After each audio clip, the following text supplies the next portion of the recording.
సునాదస్వరము July 31. కలిగిన ప్రతి వానికి ఇవ్వబడును, అతనికి సమృద్ధి కలుగును. లేని వాని యొద్ద నుండి వానికి కలిగి ఉన్నదియు తీసివేయబడును. మత్తయి సువార్త 25వ అధ్యాయము 29వ వచనం. యేసుక్రీస్తు పరలోక రాజ్యం గురించి చెప్పాడు. ఒక మనుష్యుడు ఒకరికి 5 తలాంతులు, ఒకరికి 2, ఒకరికి 1 తలాంతు వారి సామర్థ్యం చొప్పున ఇచ్చాడు. అయితే 5 తలాంతులైన వ్యక్తి మరి 5 సంపాదించాడు. 2 తలాంతులైన వ్యక్తి మరి 2 సంపాదించాడు. అయితే 1 తలాంతున్న వ్యక్తి దాన్ని భూమిలో దాచిపెట్టాడు.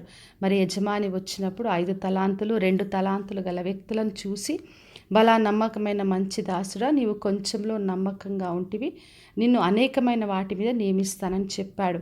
మరి 1 తలాంతున్న వ్యక్తి, నీవు కఠినవు అని చెప్పి, నేను దాన్ని భూమిలో దాచిపెట్టాను, భయపడ్డానని చెప్పినప్పుడు ఆ 1 తలాంతు కూడా తీసివేసి 10 తలాంతులు గల వ్యక్తికి ఇచ్చేశాడు.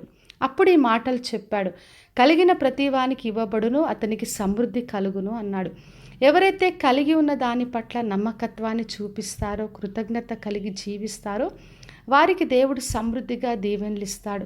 ఎవరైతే దేవుడు ఇచ్చినా కూడా దాన్ని పాతిపెట్టి దాచిపెట్టి ఉపయోగించకుండా ఉన్నప్పుడు ఆ ఉన్న కలిగింది కూడా తీసివేయబడుతుందని ప్రభు చెప్తున్నాడు. అందుకనే మనం ఎప్పుడు కూడా దేవుడిచ్చిన తలాంతైనా, డబ్బైనా, మనకిచ్చిన పనైనా, ఏదైనప్పటికీ కూడా ఆ కలిగిన ప్రతి దాని పట్ల నమ్మకత్వాన్ని కలిగి ఉన్నప్పుడు, కృతజ్ఞత కలిగి ఉన్నప్పుడు సమృద్ధిగా దీవించబడతాం. మరి యేసుక్రీస్తు దగ్గరికి 5 రొట్టెలు 2 చేపలు తీసుకొని వచ్చినప్పుడు ఆ కొద్దిని ఆయన దీవించాడు. కృతజ్ఞత కలిగినప్పుడు అది 5,000 మందికి సమృద్ధిగా పంచిపెట్టబడ్డది. అందరూ తృప్తిగా భుజించారు. మరి యేసుక్రీస్తుది కొంచెమే అని చెప్పలేదు, కానీ దాన్ని దీవించాడు. అదేవిధంగా మనము కూడా ఉన్నది కొంచెమైనా, ఏది మనకు దేవుడిచ్చిన దాని పట్ల సంతోషాన్ని, కృతజ్ఞత కలిగి మనం దాన్ని వాడాలి. మరి దావీదు రాజు 23వ కీర్తనలో చెప్పాడు, యెహోవా నా కాపరి, నాకు లేమి కలగదు అని.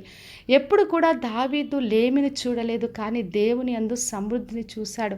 అందుకే సమృద్ధిగా దీవించబడ్డాడు. కాబట్టి నా ప్రియ సహోదరి సహోదరా, ఎప్పుడు కూడా మనం దేవుడు మనకిచ్చిన దాని పట్ల నమ్మకత్వాన్ని చూపిద్దాం.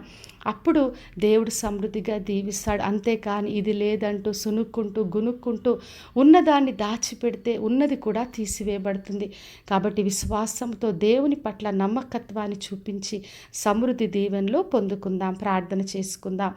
పరలోకమందున్న మా తండ్రి, మా దేవ, ఈరోజు ఇచ్చిన వాగ్దానం కొరకే వందనాలు తండ్రి. ఎవరైతే కలిగి ఉన్నారో వారందరూ కూడా ఇంకా సమృద్ధిగా దీవించబడే కృపను అందరికీ దయచేయమని, దేవా మీరిచ్చిన దాని పట్ల నమ్మకత్వాన్ని దయచేయమని యేసు నామములో అడిగి వేడుకొంచున్నాను తండ్రి, ఆమెన్.